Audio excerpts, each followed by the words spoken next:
देखो सर, ये सबसे पहले तो आप लोग को मैं यहाँ पर कर्व ट्रेसिंग सिखा रहा हूँ पोलर इक्वेशन का। तो आप लोगों को पोलर इक्वेशन के रूप में हमारे पास है R square equal to A square cos 2 theta. पिछले क्लास में आप लोगों को बताया जा चुका है कि क्या क्या स्टेप्स लिए जाते हैं। आपको सबसे पहला काम क्या करना है कि आपको ये देखना है कि हमारा जो कर्व होगा इस इक्वेशन का वो पोल से गुजरेगा या नहीं। दूसरा स्टेप ये देखा जाता है कि ये इनिशियल लाइन के अबाउट में सिमेट्रिकल होगा या नहीं। तीसरी बात हम लोग ये देखते हैं कि वो जो हमारा वर्टिकल लाइन होती है ओ वाई पोल के सामने उसके अबाउट में सिमेट्रिकल होगा या नहीं। और जो फोर्थ पॉइंट होता है वो हम ये चेक करते हैं कि हमारा जो है कर्व ओरिजिन के अबाउट में सिमेट्रिकल होगा या नहीं। यानी ओरिजिन बोले तो पोल, ओरिजिन का मतलब पोल होता है। तो आपको यहाँ पर हमें इन सब बातों को नोट करके बनाना है इस कर्व को।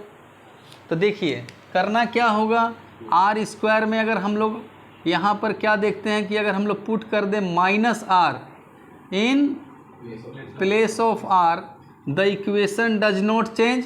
देखिए माइनस आर अगर यहाँ पुट करोगे तो ए स्क्वायर कोस 2 थीटा ऐसे ही रहेगा। तो ये R square equal to A square cos 2 theta. इससे क्या पता चल रहा है कि हमारा इक्वेशन चेंज नहीं हुआ। और इक्वेशन अगर चेंज नहीं हुआ माइनस आर पुट करने से तो हमारा कर्व जो है ओरिजिन के अबाउट में सिमेट्रिकल माना जाएगा।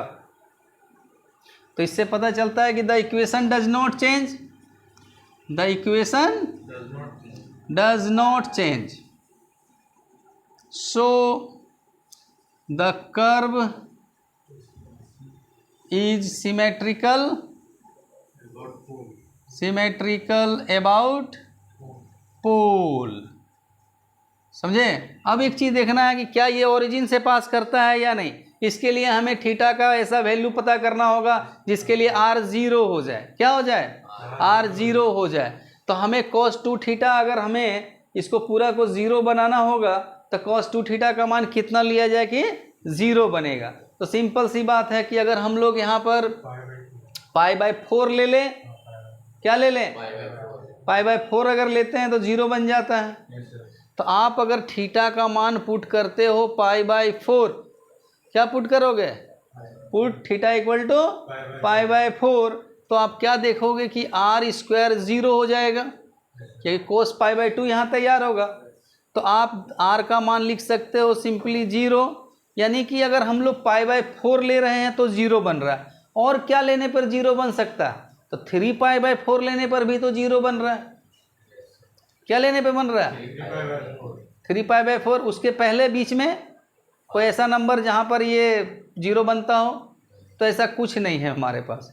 सीधा हमारा थीटा का मान π/4 और थीटा का मान 3π/4 अगर लिया जाए तो फिर से हमारा r क्या आ जाएगा, 0। ये तो समझ गए होंगे कि यहाँ थीटा के जगह में 3π/4 डालेंगे तो आ जाएगा। इसी तरह 7π/4 डालेंगे तो आ जाएगा, 9π/4 डालेंगे तो आ जाएगा, 5π/4 डालेंगे तो आ जाएगा।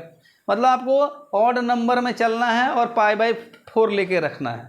इससे सब जगह पर हमारा r 0 होता रहेगा। तो 3π/4, 5π/4 पे r 0 हो जाएगा।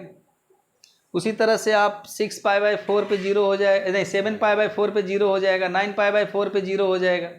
समझ रहे हैं ना, कंटिन्यूअस वे में हम ऐसे चलते रहेंगे। तो 9π/4 जो होता है वो 2π से बाहर चला गया। तो 7π/4 तक हम देख सकते हैं कि एक क्वाड्रेंट मतलब कि एक पूरा चक्र में हमारा जो है r कितनी बार 0 बनता है। तो थीटा इक्वल टू अगर हम 7π/4 लेंगे तो भी r हमारा क्या आएगा। तो हमने देखा कि अगर एक कंप्लीट जो हम लोग पढ़े हैं क्वाड्रेंट कि पूरा एक कंप्लीट हो जाए चारों क्वाड्रेंट, तो उसमें हमारा जो है r का वैल्यू जो है कब कब 0 बन रहा है ये हम लोग यहाँ देख सकते हैं। अब जब 9π/4 लेंगे तो वो हमारा पूरा एक कंप्लीट सर्कल से अब बाहर चला जाएगा, मतलब आगे का फर्दर स्टेप में आ जाएगा। तो दैट मीन्स कि वही रिपीटेशन हो जाएगा जो यहाँ पर आपका फर्स्ट वाला है। तो हम लोग उतना आगे जाने की ज़रूरत हमें नहीं है। तो चलिए ये तो आप समझ गए होंगे कि कैसे हम लोगों ने कौन कौन सा वैल्यू पर हमारा r 0 आ रहा है। अब हमें क्या करना है, सिमेट्रिकल हमने जान लिया कि ओरिजिन के अबाउट में है। अब हम लोग पाई माइनस थीटा पुट करके देखते हैं। क्या पुट करके देखते हैं, पाई माइनस, सबसे पहले तो हमने माइनस थीटा पुट किया ही नहीं, तो माइनस थीटा पुट करेंगे तो इससे इनिशियल लाइन के अबाउट में सिमेट्रिकल का पता चलेगा। तो आप लोग भी मेरी तरह मतलब स्टेप भूल जाएंगे तो कैसे काम चलेगा। तो देखिए क्या करेंगे यहाँ पे, put minus theta in place of theta. तो कैसे क्या हो वहाँ पर देख रहे हो, ए स्क्वायर कोस 2 माइनस थीटा, यानी कि वापस इक्वेशन जो है वही आ गया जो था, यानी कि equation again does not change. This means the curve is symmetrical about initial line.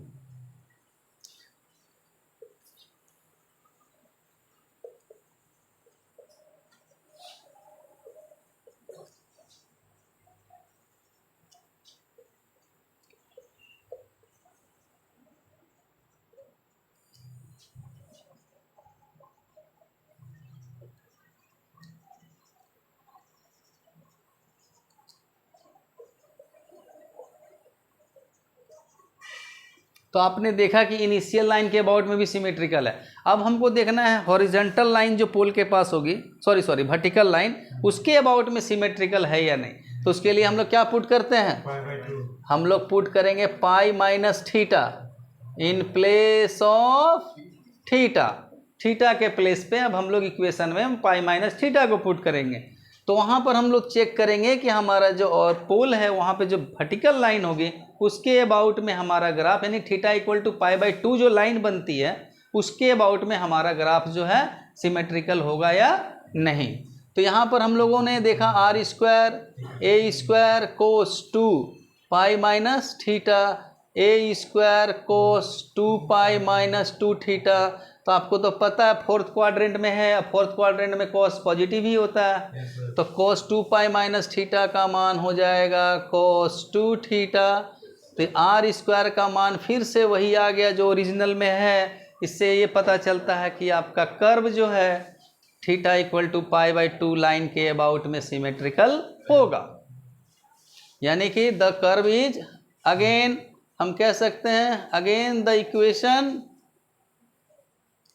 does not change, so the curve is symmetrical about line theta equal to pi. तो इतनी सारी बातें हम लोगों ने जान लिया। अब जो है आप लोग ज़रा सा इसे कॉपी कर लें ताकि मैं इसे साफ करके आप लोगों को आगे इस कर्व बनाने सिखाऊं। पोज कर दीजिएगा वीडियो को आप। देखिए ये सब आप लोगों को स्टेप समझ में आ चुका है। अब हम लोगों को देखना है रेडियस वेक्टर के बारे में। आपने सिमेट्रिकल का सारा चीज़ समझ लिया कि सिमेट्रिकल किसके किसके अबाउट में होना है। अब ज़रा सा इसमें आगे आप लोग देखना ये है कि रेडियस वेक्टर की वैल्यू के बारे में। तो आपको पता है कि थीटा का वैल्यू अगर हम लोग 0 रखते हैं तो कॉस 0 का 1 होता है। अगर हम लोग पुट करते हैं थीटा इक्वल टू 0 तो आपको मिलेगा ए स्क्वायर, यानी आर का वैल्यू प्लस माइनस ए, प्लस माइनस दोनों तरफ ध्यान दीजिएगा, प्लस में भी जा रहा और माइनस में भी जा रहा। और बाद बाकी आपने देखा था कि जब थीटा का वैल्यू हम लोग पाई/4 लिए थे तो आर क्या हो गया था 0, पाई/4 लेने पे 0 हो गया था। ठीक है, तो हम लोग अगर यही 2 पोर्शन को इस्तेमाल करेंगे तो हमारा ग्राफ बनना शुरू हो जाएगा। लेकिन इसके बाद भी हम लोगों को देखना होता है कि पाई/4 से अगला नंबर जब आर का 0 आता है वो है 3 पाई/4। तो पाई/4 से लेकर के 3 पाई/4 के बीच में भी तो वैल्यू होते हैं 90 वगैरह आता है। तो यहाँ हमें पता है कि यार अगेन 0 होगा। लेकिन क्या पाई/4 से 3 पाई/4 के बीच में हमारा आर का वैल्यू पॉजिटिव रहेगा या नेगेटिव रहेगा, ये हमें समझना है। तो यहाँ पर हम लोग देखेंगे कि पाई/4 से 3 पाई/4 के बीच में हमारा जो वैल्यू है कॉस का, यहाँ पर यहाँ पे क्या आना चाहिए। तो हम लोग अगर पाई/2 रख देते हैं, क्या रख देते हैं पाई/2 रखते हैं, तो ये कैंसिल होकर के क्या बनेगा, देखिए अगर थीटा का मान हम लोग π/2 पुट कर देते हैं तो r स्क्वायर इक्वल ए स्क्वायर यहाँ पर कोस पाई बन जाएगा। और कोस पाई का वैल्यू क्या होता है बच्चों, -1। तो यहाँ पर आपके पास -a स्क्वायर आर स्क्वायर का वैल्यू हो जाएगा। आर स्क्वायर का वैल्यू क्या हो जाएगा, और इस तरह तो इमेजिनरी हो गया, तो r यहाँ पर क्या हो गया, r इज इमेजिनरी। ये चीज़ आपको समझ में आया, बिटवीन π/4 to 3π/4। समझ गए बात को, यानी कि π/4 पे 0 होगा तब सीधा 0 3π/4 से स्टार्ट करेगा, बीच में कहीं भी कर्व का हिस्सा नहीं होना है। समझ रहे हैं, तो हमने देख लिया। और आप लोग एक चीज़ और देख रहे होंगे कि 0 पर a था, π/4 पे 0, यानी कि हमारा जो है इंक्रीजिंग वे से डिक्रीजिंग वे में जा रहा है। जैसे जैसे हम एंगल को बढ़ा रहे ग्राफ डिक्रीज हो रहा है। क्या हो रहा है, हमारा ग्राफ डिक्रीज हो रहा है, क्योंकि आप a से 0 की तरफ पहुंच रहे हो, a से 0 की तरफ पहुंच रहे हो। अब हम लोग इस ग्राफ को ट्रेस करने की कोशिश करते हैं कि कैसे बनाया जाएगा। तो सबसे पहले हम लोग ग्राफ को ट्रेस करने के लिए क्या करेंगे कि इनिशियल लाइन लेंगे, इसमें कहीं पर भी हम पोल के रूप में o ले लेते हैं। अब ज़रा ध्यान से देखिए, किसी एक डिस्टेंस को a नाम दे देते हैं। तो आपको पता है कि जब एंगल 0 डिग्री लिया जाएगा तो रेडियस वेक्टर कहाँ तक आएगा, a तक। फिर हमें पता है इसको अगर यहाँ से हम लोग वर्टिकल लाइन ले लें 90 डिग्री वाला, तो 45 डिग्री का एंगल जो है इसी तरह जाएगा ना, बीचों बीच। 45 का लाइन हम लोग इसलिए बना रहे हैं क्योंकि हमें पता है कि जब जैसे जैसे अगर हम 0 से ऊपर उठाते हैं एंगल, तो हमारा जो है ग्राफ डिक्रीज होने लगता है और 45 डिग्री का एंगल बनते बनते वो कहाँ पहुँच जाता है, 0 पे। पॉइंटर कहाँ आ जाता है, तो जैसे जैसे हम इसको इंक्रीज करेंगे एंगल को, तो वैसे वैसे हमारा जो है ग्राफ डिक्रीज करते करते 45 तक आते आते क्या हो जाएगा, 0। क्लियर है। अब तुम लोगों को एक चीज़ और समझना होगा कि ये 90 डिग्री वाला लाइन है, हमें और चाहिए 3π/4 की लाइन, क्योंकि 3π/4 के बाद सीधा 3π/4 के बाद कर्व का जो है फिर से एग्जिस्टेंस हो रहा है, बीच में कोई पोर्शन उसका, यानी कि जैसे जैसे हम पॉइंटर को ऐसे घुमाएंगे 90 की तरफ हो चाहे 135 तक, इसका कोई कर्व का हिस्सा नहीं मिलेगा। तो हम लोग 135 का भी एंगल हम जानते हैं कि भी तो 45 का ही ना भाई है। तो ये जो लाइन हुआ हमारा किसका हो गया, 3π/4 का। ये आपका थीटा इक्वल 3π/4 की लाइन हो गई, ये थीटा इक्वल टू π/4 की लाइन हो गई। समझ रहे हैं। आपको पता है कि 0 पर पॉइंटर हमारा पहुंचा हुआ है, और 3π/4 पर भी वो 0 पर ही रहेगा, लेकिन माउथ उसका इधर घूम चुका है। अब फिर क्या होगा कि जैसे ही हम लोग वैल्यू को पाई के रूप में देते हैं, क्या देते हैं, पाई के रूप में यहाँ देंगे तो 2π बन जाता है। क्या बन जाता है, 2π। तो फिर से हमारा आर का मान a आएगा पॉजिटिव में, तो r जो होगा इस तरह से आगे a तक चला जाएगा, यानी कि यहाँ से कर्व जो है उठेगा और कहाँ तक चला जाएगा, a तक चला जाएगा। अगर आप उसके हिसाब से नहीं समझना चाहते हैं कि सर हम इतना वैल्यू क्यों दे, तो सिमेट्रिकल किस लिए सिखाए थे। तो देखिए ये इनिशियल लाइन है, तो इनिशियल लाइन के इधर में इतना बना तो इधर भी इतना बन जाएगा। आपको ये भी पता है कि इसके अबाउट में सिमेट्रिकल था, तो जितना हिस्सा इधर बना उतना हिस्सा उधर बना देंगे, कोई दिक्कत। ओरिजिन के भी अबाउट में देखिए सेम पोर्शन बन गया, तो आपका ग्राफ तैयार। ज़्यादा वैल्यू नहीं भी अगर आप देना चाहते हो कोई प्रॉब्लम नहीं है। सिमेट्रिकल का केस हमने सीखा किस लिए था, तो इतना पोर्शन अगर बन गया तो इनिशियल लाइन के अबाउट में सिमेट्रिकल तो इधर बन गया।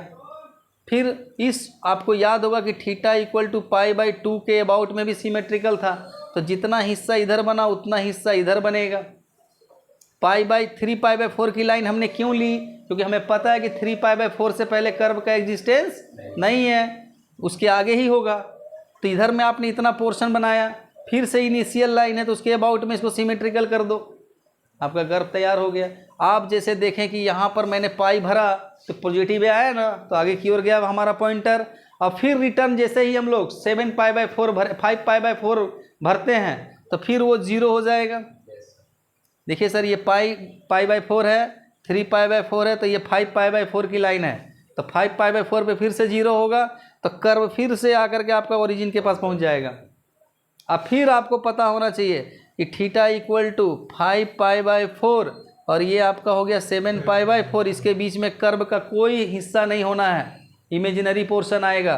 फिर आपका 7π/4 से 2π के बीच में ही हिस्सा मिलना है, तो आपका कर्व देखिए 0 पे था, फिर ये धीरे धीरे बढ़ के a के पास आ जाएगा।